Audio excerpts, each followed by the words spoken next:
start with a gentle back bend. So those of you that have been doing a Thursday will be very familiar with this one. But if you've got a blanket or a towel handy, so these big blankets that I have in the yoga studio, this is folded in half, so it's huge. Okay, so I fold it again, and then again to get something that's around and about the width of my shoulders. Okay, so it doesn't matter how long it is, just something that ends up when it's folded about the width of your shoulders.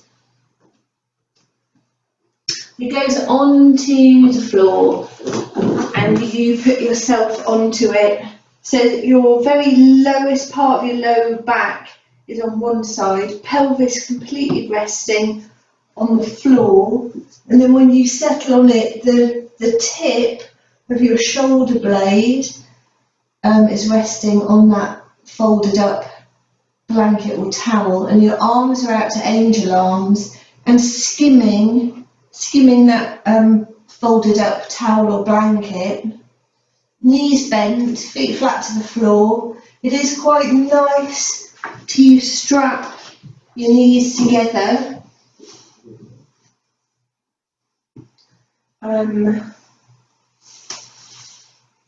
So if I just show you this, it's really quite nice because it means your legs are effortless. You want to have a kind of decent sized grapefruit, small ball, big fist sort of size between your knees. And when you're resting, have your knees and your ankles the same distance apart rather than together. And then just let your knees fall apart. And the strap takes the weight of your legs. So your legs become effortless in that resting position. If when you get onto the folded up blanket or towel, you think, I'm quite familiar with this now, I'd like to lift it up a little bit, it's absolutely fine to fold it in half again and make it thicker. If you want a little bit more of a back bend, do that. But the idea is that we rest on something to give us a very gentle, supported back bend. And that gentle, supported back bend gives our body a moment to arrive, gives us that chance to settle, to ease.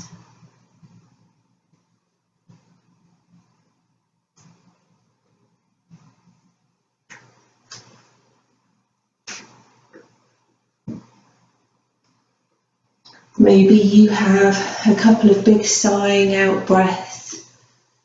One of those breaths let you rest heavily onto the floor.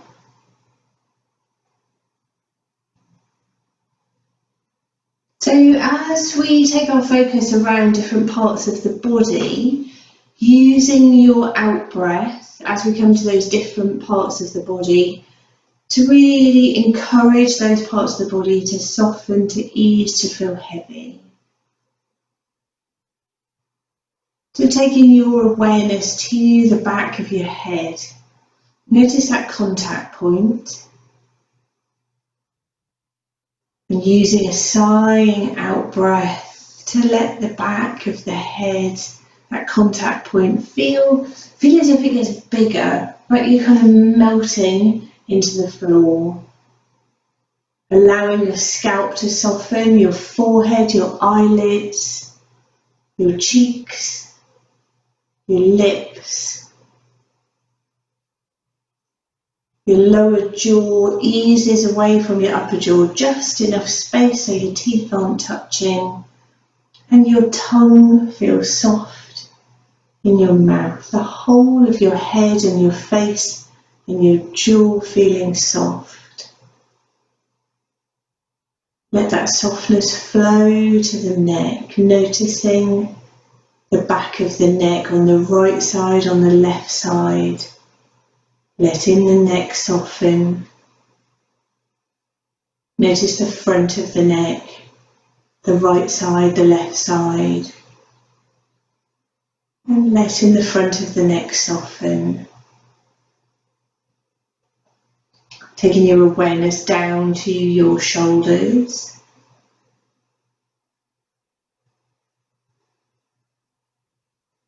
And notice the shape that you're making, the whole of your upper back, all that different surface area of your upper back that's resting on the floor, using each out-breath to encourage that shape to become bigger.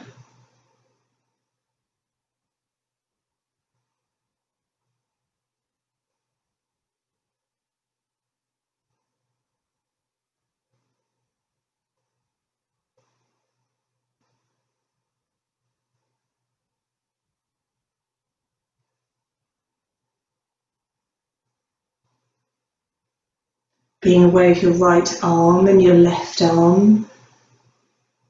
And it doesn't matter where your arms are. Notice the different points of contact that your arms, your hands might have with the floor or with your body. Let all those different points of contact feel heavy.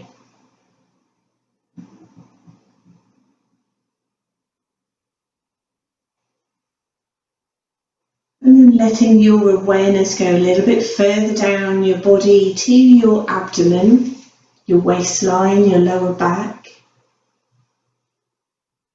Allowing that area of your body to feel soft and heavy.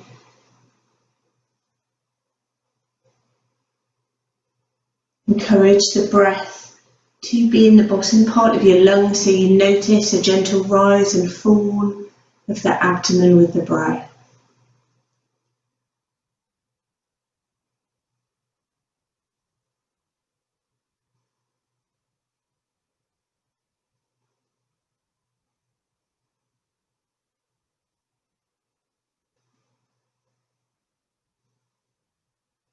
Notice the back of your pelvis resting, the shape that it's making, and using your out-breath to let that shape feel like it gets bigger and bigger and you're melting into the floor.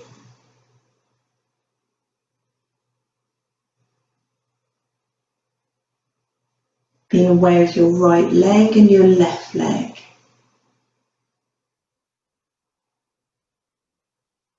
Noticing the soles of your feet and noticing the strap that might be around your legs. So let the soles of the feet feel heavy.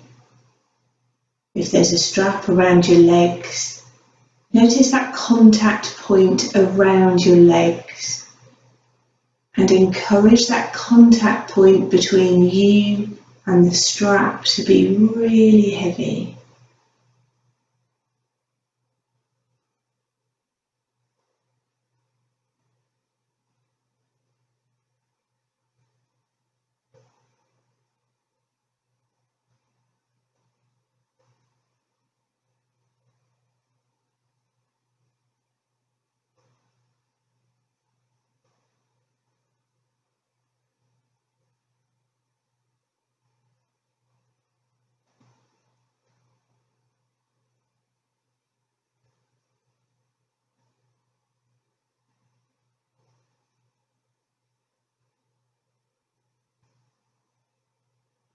The whole of the body feeling heavy. The whole of the body feeling soft and at ease.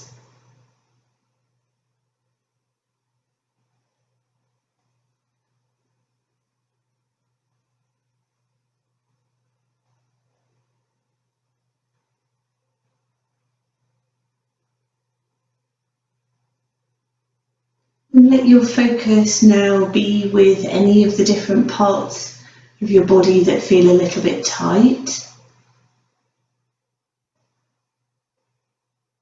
Anywhere that feels tense And you want to soften and ease that part of your body, simply noticing that it's there, and that will be quite nice to move and soften that part of your body.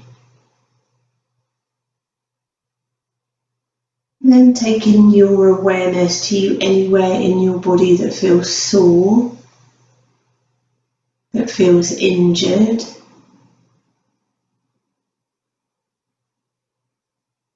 Notice where that is.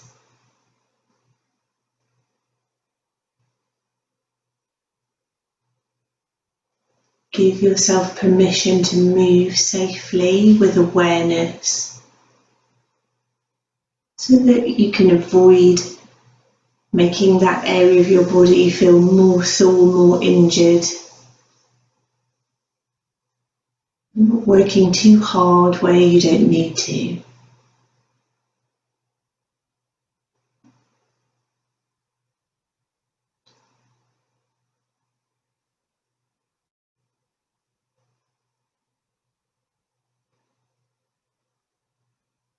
And take a moment to notice your mind.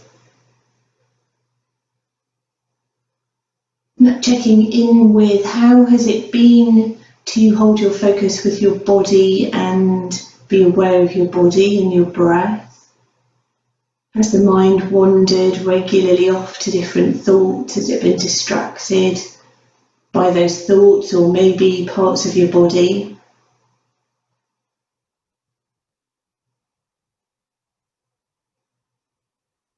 Noticing how the mind is.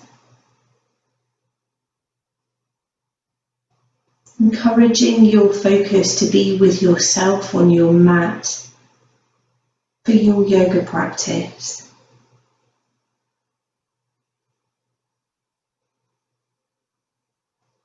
Knowing that that is part of yoga practice, to encourage the mind to have a single focus, and the focus this morning can be on your body, it can be on your breath. Time for yourself.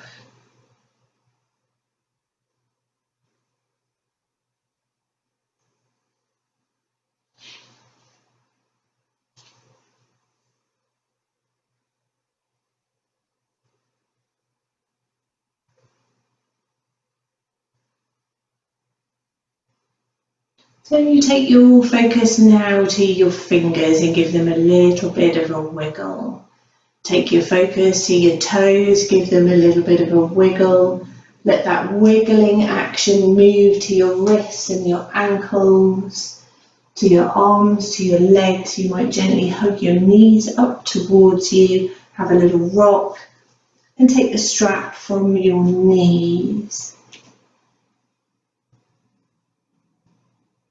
Super. So we're going to position ourselves now with our feet on the floor, knees bent, but near to a surface that you could put your feet on. So if you're not sure what I'm meaning, have a quick look. So for example, if I put myself against the wall, I'm going to have my knees bent, feet flat to the floor. This is a similar position to the one you've possibly been in. It's the same sort of position that you would be in if you were doing something like bridge. If you come down onto your elbows and just tilt your pelvis and settle and lie yourself down, then we'll bring one foot to that surface where the foot's at knee height. So I'm going to move my arm out of the way so that you can see into my lower back. What we're doing is pushing the foot into that surface, and it tilts the pelvis, and then you release the push and the pelvis tilts back the other way. So I don't know if you can see that action, or whether I'm so in a kind of shadow that you can't. I don't know whether that's working with the light actually.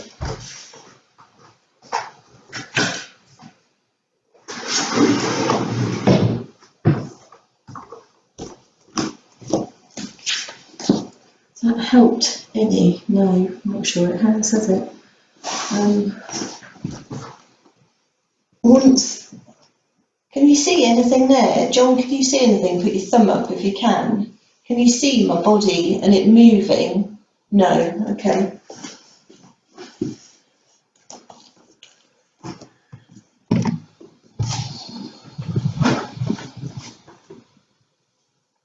Let's go the other way round.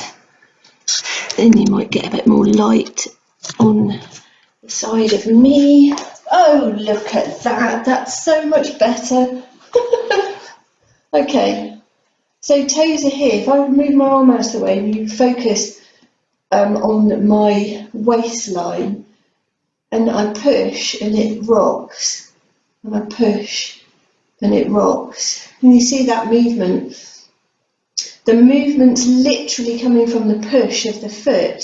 So if you have your hand on your tummy, because quite often I get you to move like this and use your tummy muscles here, but with your foot up on the wall, what I'm after you doing is literally pushing, and it makes the pelvis tilt a little, and then you release.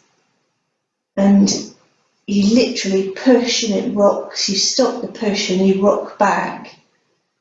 And we're going to have a go to this, one side and then the other, just finding that little rocking action. If you have your hand on your tummy, if you're not sure, the hand on your tummy means that if you engage any of your abdominal muscles underneath the within the tummy, you'll feel that action under your hand. So it's quite a nice way to work out which bit of you's applying the effort to make this action happen. So perhaps half a dozen with one leg, and then bring the foot down and then take the other one up and then try the other side. So check that you're not too close to the surface, so that when you've got your shin parallel to the floor, your knee is pretty much above your ball and socket joint, as opposed to further forward, because if it's further forward, it's going to have pushed you back into the floor anyway. If you're too far away, then the pushing action on the wall won't be as easy either. So feeling that little rocking sensation. So this is a lovely way to ease into the back. In some ways it feels like you're doing very little, but each time, if you can imagine a little curve in your lower back, each time you push your foot into that surface, you're tilting your pelvis and the lower back goes a bit more flat to the floor.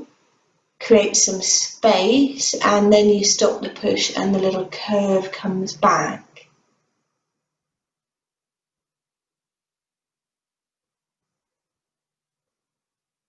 If you don't feel like you're getting too much of a rock, it's possibly about being a little too far away from the surface or a little too close.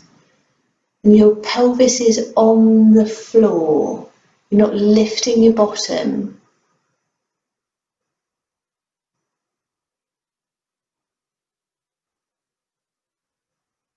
So it's just a little pushing action of the foot. Michelle, I think you're ever so slightly too close to that surface that you're pushing against. Brilliant. So your toes that are on the floor are just touching the edge of that surface. So your thighs are lined up. Brilliant. So when you've done half a dozen to each side, or you might have done many more than that, then have your arms down by your side, have both feet flat to the floor, and then take a very soft and easy in-breath and float your arms above your head and down to the floor above your head. Let your arms rest. Now it's absolutely fine that they rest parallel, that they rest in a V shape or a really wide V shape, or that they come to settle at angel arms. It really doesn't matter. But the action of taking the arms above the head and then slightly apart has deepened the curve in your lower back. So bring one foot up onto that surface, level with the other knee, brilliant. And then have a little push and release, like you're just gently rocking that pelvis, but we get a little bit more working, sort of lengthening, feeling into the lower back because you've taken your arms up above your head and made the curve in your spine a bit deeper.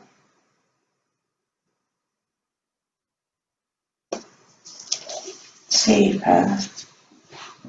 It just means that when your arms are gone above your head, the curve in your back is a little bit deeper. And as you, and it's a soft, gentle little push and release against that surface. It's not big. Imagine you've got something very delicate under the sole of your foot and you're just wanting to push it away from you slightly, but you don't want to squash it. It's that kind of push. It's not a big shove. So half a dozen of these little actions with one foot and then swapping over and trying the other side. Noticing if you engage your tummy muscles. We're trying to have nothing else working at all but the little pushing of the foot into that surface to rock the pelvis. Brilliant. And then when you've done a few of those on that side, bringing your foot back to the floor, so both feet are on the floor. Your arms are above your head somewhere or out to the side, so drag them along the floor until you get your arms down by your side. You might want to wiggle a little bit further away from the surface that you're near, maybe just a few inches. Then lift your right knee above your ball and socket joint and let your lower leg be super floppy. Your lower leg is like a pendulum on a grandfather clock, and you're just going to have a pendulum swing. So the foot glides from side to side, and what you end up feeling is a bit of rotating action of the ball in the socket at the hip joint. So let the lower leg be really floppy. Brilliant. And then pop the foot to the floor, lift up the left knee even, and lower leg dangling. So the foot is pretty close to the floor. You haven't got that leg hovering up in the air, but your knee is above your ball and socket joint. Does that make sense? So that the lower leg is really, imagine it's just asleep. Your lower leg's asleep and it's dangling there, but you're swinging it from side to side and you get this lovely gliding action in your ball and socket joint on each side. Great way to lubricate into those joints, which of course get quite stiff. Super. So what you could do now is bring up your right knee and then let the knee drop towards your shoulder and then find your pendulum swing. So you've changed where the ball and socket relationship is in that joint. Pendulum swing might feel quite different. And it's just a gliding of the foot from side to side like it's pendulum swing of a grandfather clock, and you get this gliding movement into the ball and socket joint. So everything's really floppy, brilliant. And then when you've had a few goes to that side, do the same on the other side. So lifting the knee up, locating that pendulum swing with the knee over the ball and socket joint, and then drop the knee towards the outside edge of your shoulder. So no particular place for that to be other than comfy in your ball and socket joint, and then find your pendulum swing there. Brilliant. So you get this gliding action. Lovely. And then pop the foot to the floor. So if I can get you just to find a place where you can see me for a moment, because we're coming back to a surface where you're going to come up with your legs up the wall, okay? So we're coming here to get some external rotation into this leg. I'm going to just move the screen in a second, but here what I wanted to show you was at some point we're doing this, and if you do it too much, this happens. So actually what you end up with is your bottom really, really high from the floor because it doesn't want to stay down because of the tightness in your legs. So if the bottom's lifting, then you're literally just wiggling away from the wall a touch. You see that's a different angle of my legs. So when I do this and this, I can tilt my pelvis slightly down that way to take my tail towards the floor. And what I end up with, if I swap legs, and if I tilt my pelvis, what I end up with in this leg here is this wonderful lengthening sensation in these muscles. I've got some external rotation going on, and I can deepen it as much as I want to by lowering this foot down and even doing this if I want to bring it closer. Okay, so that's what we're going to work towards. I'm just going to turn the camera slightly at a different angle so that you get to see a bit more of what the legs look like here. Okay, so you come to this position and we'll rest here for a little while with the knee out to the side. There's a little bit of a temptation that this happens. I'm over exaggerating it, or that the leg kind of wanders because it makes it a bit easier. But encourage that leg to be absolutely vertical, okay? And this leg, the action is moving with leg muscle only, taking the knee towards the wall. Arms just wherever you want to. Let your upper body feel floppy and soft, okay? So this is a start position. So easing yourself with your legs up, super. And your bottom will be as close to that, we'll call it a wall. I know that you're all leaning, kind of using different things like doors and cupboards and things. But if we call it a wall, your bottom will be as close as, A, your hamstrings will let you go, and B, the rotation in that ball and socket will let you go. So being further away from that surface is absolutely fine. Just depends kind of what's going on. What you want to do is encourage the whole of the back of the pelvis to be as connected with the floor as you can keep it.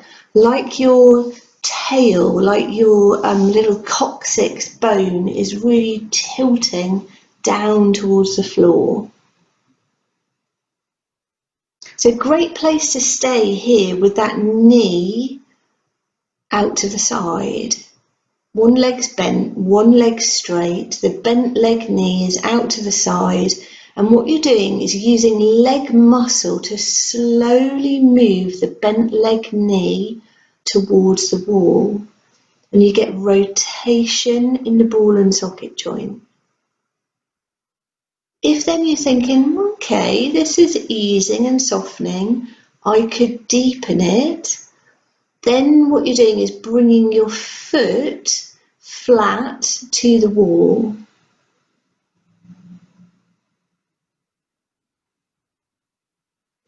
And then stay there for a little while. Encourage your thigh bone of the leg. I know we'll call it the straight leg, even though the knee is starting to bend, otherwise we'll get confused by which bent leg. So I'll call that one the straight leg. So the sole of the foot's flat to the wall. Encourage that leg to be vertical at the thigh bone as well. Encourage the bent leg knee to start to work towards the wall again, as if you're taking a thigh away from your body. Tilt your pelvis like your coccyx is wanting to come down to the floor. Breathe, just tiny little movements. Super. And then you work to your measure. So millimetre at a time, centimetre at a time, you bring the straight leg foot further down the wall by bending the knee just a little. And notice when you bend that knee, the other leg, the bent leg, comes in closer towards you. And the sensation in the glute muscle, the ball and socket joint muscles on that bent leg side, gets a little bit stronger. So you work to your measure till you get to that point of like, ooh, that's a lovely stretching, lengthening sensation in the glute muscles. Don't take it so far where you feel like your whole face wants to join in and actually the response is, ooh, blimey, that's a bit much. So you don't want to be at that point, because when the body tightens up, it's tightening up to protect itself because it's panicking. So what you've done then is tap into your sympathetic nervous system, the one where everything's on high alert. If we just take it to a lovely bit of lengthening sensation, you can soften and ease into it, and the muscles will let go and lengthen, and you get a little bit more from it. So work into your measure, that straight leg, which obviously isn't straight anymore, but the straight leg that's up the wall, the knee bends just a touch more, the bent knee leg comes a bit towards you, but you ease the knee away from you, having that rotation.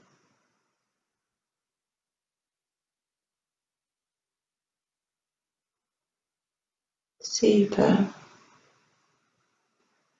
So always fine to be here for as long as you want. These are just things that you can do to ease into your ball and socket joint, your glute muscles, and actually because of the movement, it releases into your lower back a little bit as well, so they're great for that.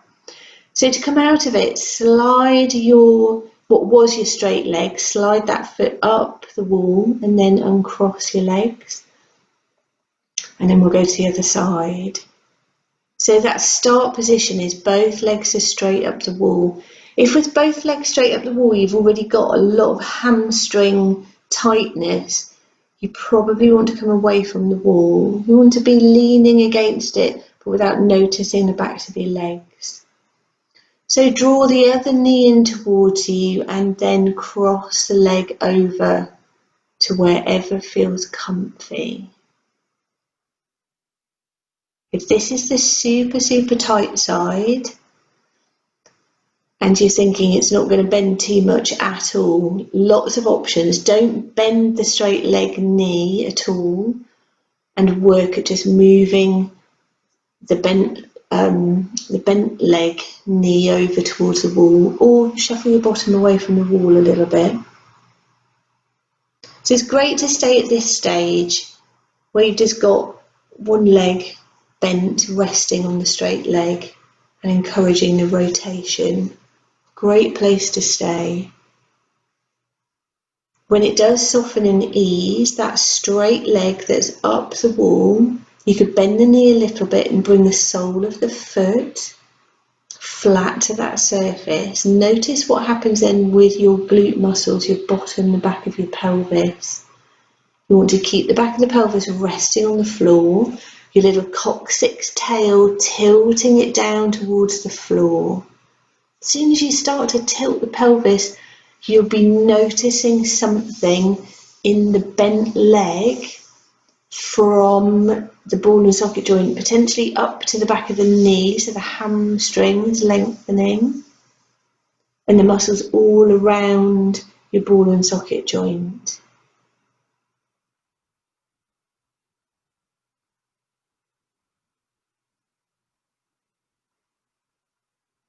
Super. So you're working to your measure.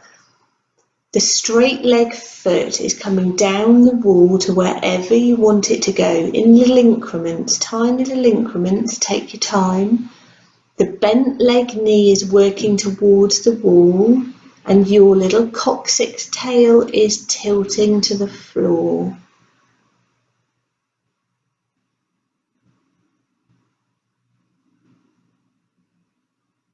Working to your measure.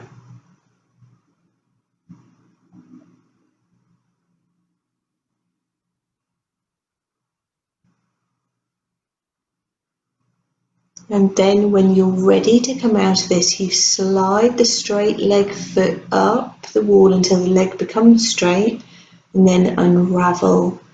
And maybe hug your knees to your chest and have a little rock.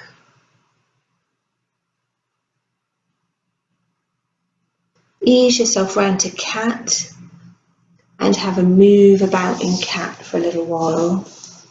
So cat's another one where the focus quite often in cat is on the back, the forward bending and back bending action of the spine.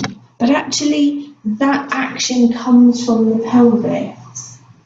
So tilting the pelvis over the ball and socket joints is lubricating the ball and socket joints. So when you're in cat, you've got your hands and knees resting, and you think about sticking your little tail up, you're tilting your pelvis. And then when you tuck your little tail, you're tilting the pelvis. So the tilt of the pelvis means that the back goes into its back bend and its forward bend. But actually the tilting of the pelvis is just moving the pelvis around over the top of the ball at the top of each thigh bone. So if we just tilt the pelvis and let the spine do its thing, then our focus is back with that ball and socket joint again. Super. So depending on how knees feel, one way to ease into the knees when you do this is take your knees wider apart. So just wander your bottom back towards your heels, lower your body down and reach forwards, forehead onto the mat.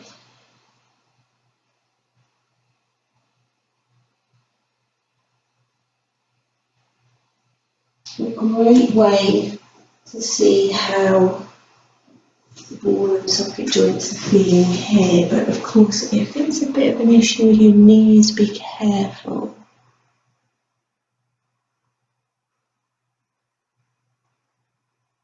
Brilliant. Bring yourself up to a comfy sitting position. I'm just going to show you this from a couple of different angles, okay? So we're going to be in cat with a leg out behind us and keeping the toes on the floor, the leg comes out to the side and goes back. So we keep the toes on the floor, okay? Just explore where the leg wants to go as we sweep it around, and then we try the other side. It might be that you have to move around in the room from one side to the other just so that you're not clattering your toes against anything. It's absolutely fine to be really close up to a wall, for example, on one side as you move, because that's where you're going to get some space, and then you can move yourself the other way round. So the leg goes away behind you, toes stay connected with the floor, and explore that big arc of a movement around the side with where the ball and socket joint wants you to go. And let it sweep around to see what's happening. Brilliant.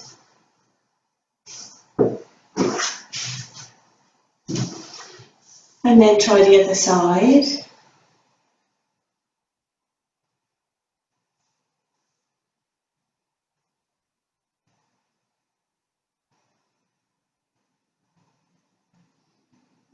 Just noticing, where does that leg want to go?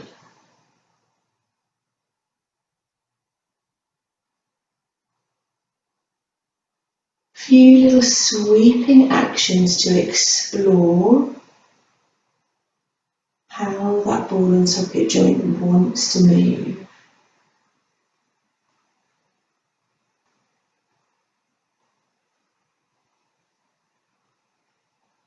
And then come back to cat. A little bit of moving in cat, and then tuck your toes under and take your bottom backwards, lifting your knees, lifting your bottom. Find dog. Have an ease about in dog, any old dog, doesn't matter. Wiggle your little tail around, wiggle your bottom around up in the air. Walk the heels down towards the floor one at a time. Wake up the backs of the legs. Anything at all in your dog, just to ease about. And then walk your hands to your feet to your hands.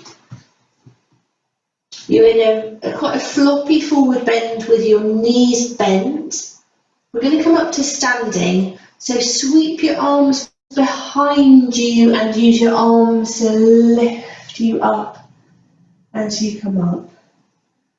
Brilliant. And come to your mountain pose. So let's take our feet a little bit wide. You can see mine are about the width of my mat, so they're maybe 6 inches kind of each side, a little bit wider than my ball and socket joint. Turn your toes out slightly to protect your knees, bend your knees, and have a little rock about from side to side. And then turn that into a figure of 8 action. And let your feet move around so that you don't stick your feet to the floor and leave them there. Let your feet move around, because your feet will move around to accommodate where your knees are and where your ankles are. Okay? So figure of 8 movement. And see how low you can get that figure of 8 movement, taking your knees out to the side, lowering your bottom, but without forward bending. So if I go sideways doing this, this is what I mean by forward bend. But actually, if we sit into it, we get a different sense of opening into the ball and socket joints. Brilliant. Ease yourself back up so that your legs are straight, and notice that your legs are quite wide now. So with that moving around and letting the feet explore, you've ended up with your feet a little bit wider than perhaps it would have been before. Check in that your feet are parallel. Okay? So this one becomes a little bit strange to start with. You're going to I personally think it's easier to put either your hands on your waist or have your arms up in the air. Arms up in the air is really strong, so if you're feeling like you want to be super strong this morning, have your arms up in the air. Otherwise, hands onto the waist. We're trying to keep our body as upright as possible as we bend our knees and sit down as if we're coming down into a chair. Okay? So move your knees apart just by using leg muscle. Push the outside edges of your feet into the floor and move your knees apart. Brilliant. So this one is a funny combination of strength and flexibility. Okay, it's all happening at the same time. So you're going to lower your bottom, lift your chest, stick your knees out. Lower your bottom, lift your chest, stick your knees out. Lower your bottom, lift your chest, stick your knees out. and breathe.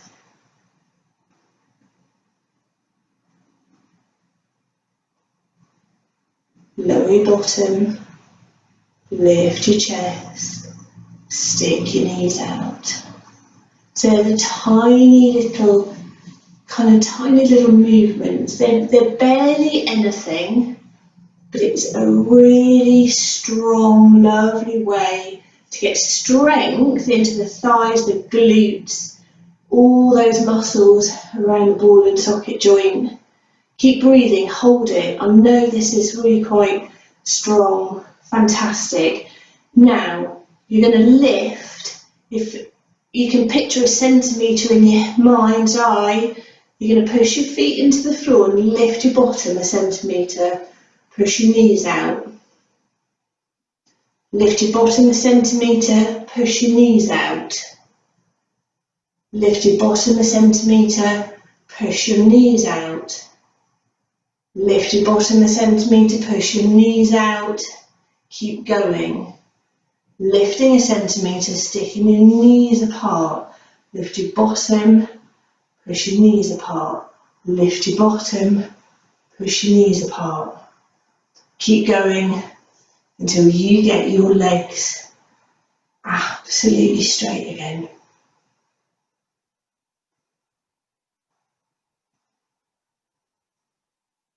Fantastic.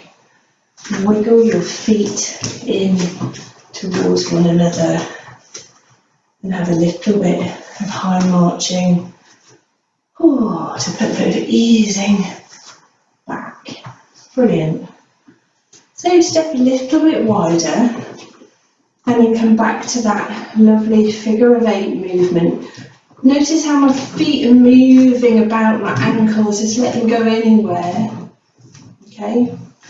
So if you were actually dancing, and you've got those lovely shoes that slide about on a lovely dance floor to ease, that's what's going on. Wiggle your figure of 8 the other way. Keep your legs apart as they are now, and then bring yourself to standing with your feet apart.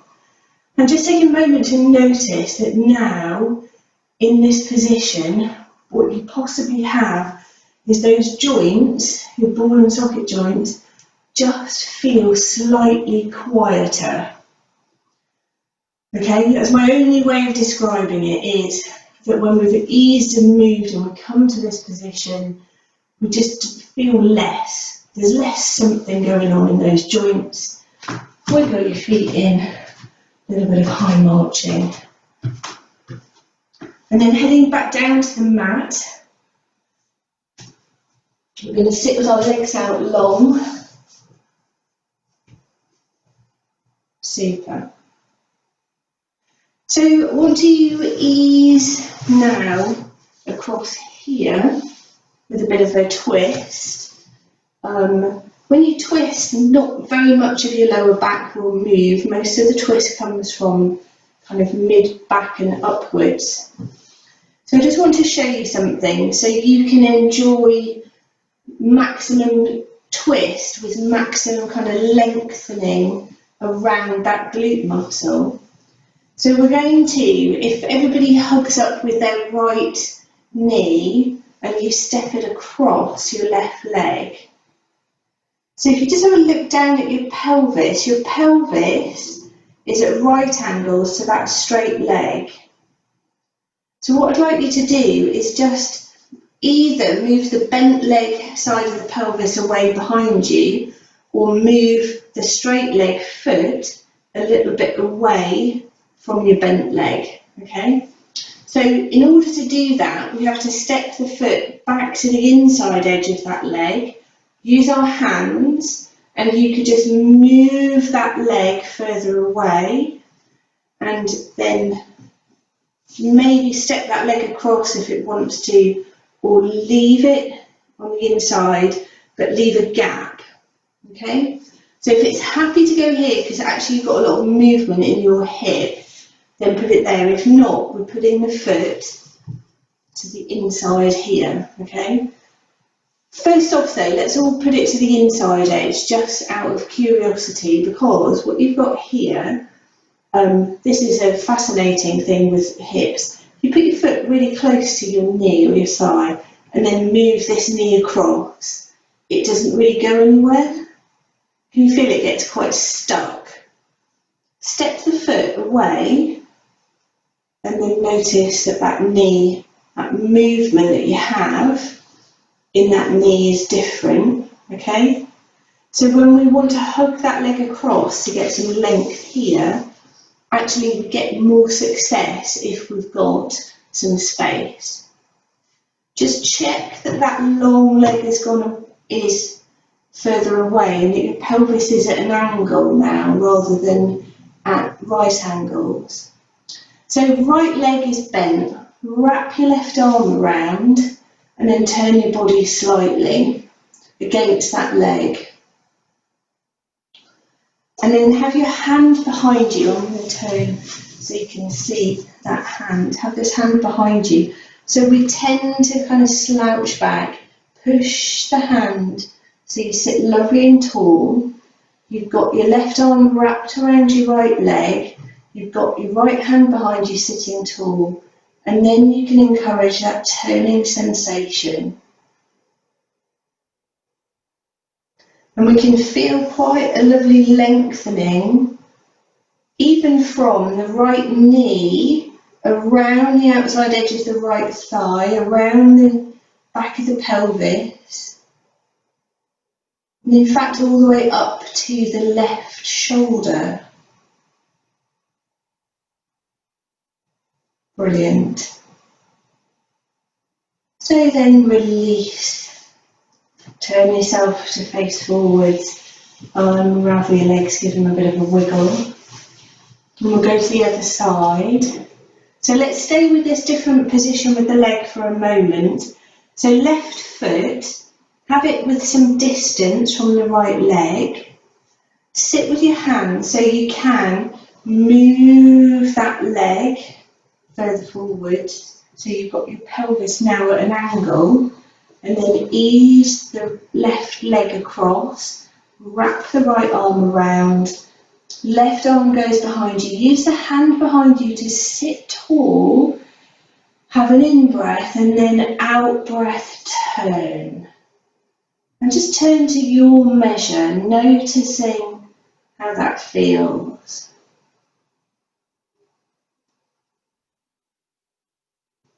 You can just draw your tummy button towards your spine and inch your tummy around a little bit as well. Brilliant. And then turn back to centre. So come back to having both legs parallel and absolutely at kind of right angles to the pelvis. Hug up with your left knee, step it over your right leg.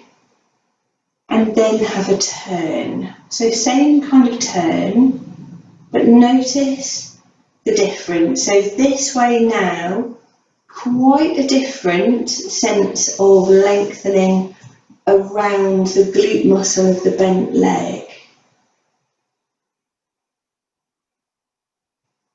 Brilliant. Unravel. Take your legs long. Hug up with the other knee, step it across. Wrap your opposite arm around that leg and have a little turn. So it's called a closed twist because you're turning against that bent leg. Super.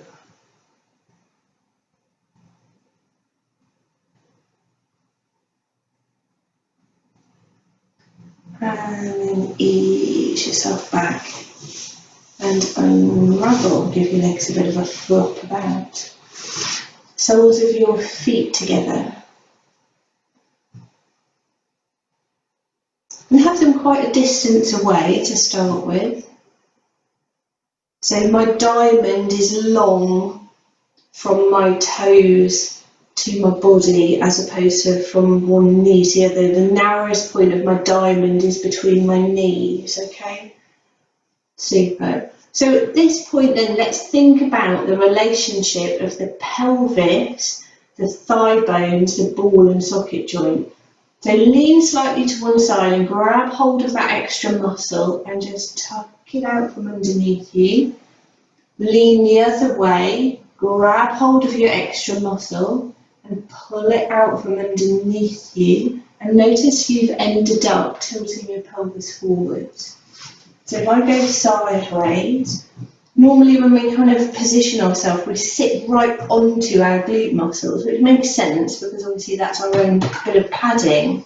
So what I'm talking about is pulling that padding back and the other side, so you end up tilting your pelvis, which allows you to move forward slightly. As you move forward slightly, think about your spine and its natural sort of curved position, and that you're simply leaning by moving the ball and socket joint.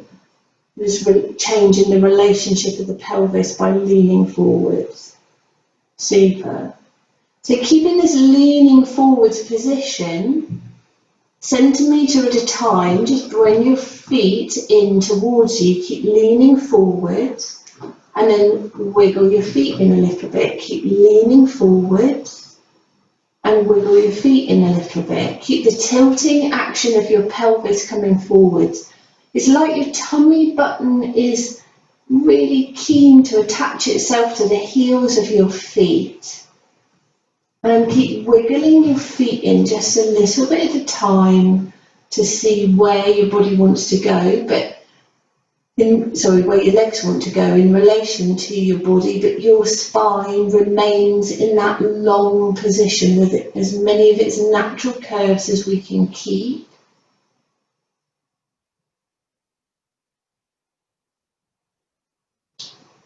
So there might be a little bit more wiggle that you can come forwards and bring your feet in. If you've reached your maximum, then stop there. If you've reached your maximum, your elbows will connect somewhere with your legs. Now, based on my body proportion, my elbows connect with the inner edge of my kind of shin. Yours might be to your thigh, to your knees. It really doesn't matter where. Have a little push of your elbows into your legs and have a little push of your legs into your elbows. Keep that action going. Pushing your elbows into your legs and your legs into your elbows. Then stop the pushing in both directions, let everything soften and gently ease your knees down towards the floor using your elbows. A tiny, tiny little bit. And pause there. Brilliant. So release the hold that you have on your legs. Wander yourself back to the upright. I'm just turning again. So take your hands behind you, fingers pointing towards your bottom. Lean back on your hands. Tilt your pelvis, lift your chest. Have a little back bend. Squeeze your pelvic floor muscles, tummy muscles, and come up onto the tips of your fingers. Take your spine straight. And release your hands, lift your knees back together, and then settle yourself into your relaxation position. You might have your legs up on a chair, you might have your legs up the wall, on a bolster, anywhere that suits. You might have your head on a cushion, a folded up blanket that you had earlier, anything at all. Easing and softening, taking yourself into your relaxation position.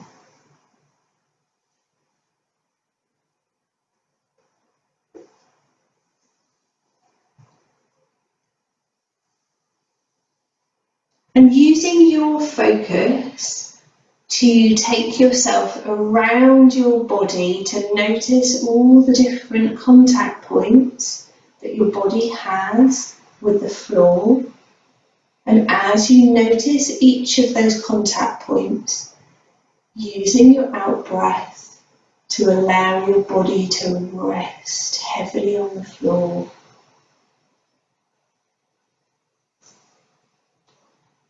Using your focus to ease your body until you hear the sound of my voice again.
Allow your focus to be with the image of yourself in your mind's eye resting,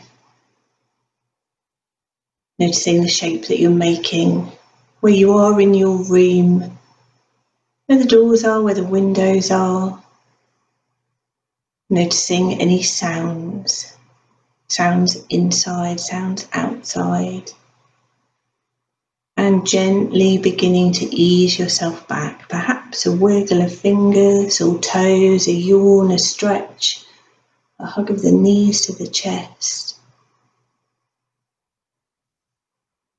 Gently easing yourself back, taking your time,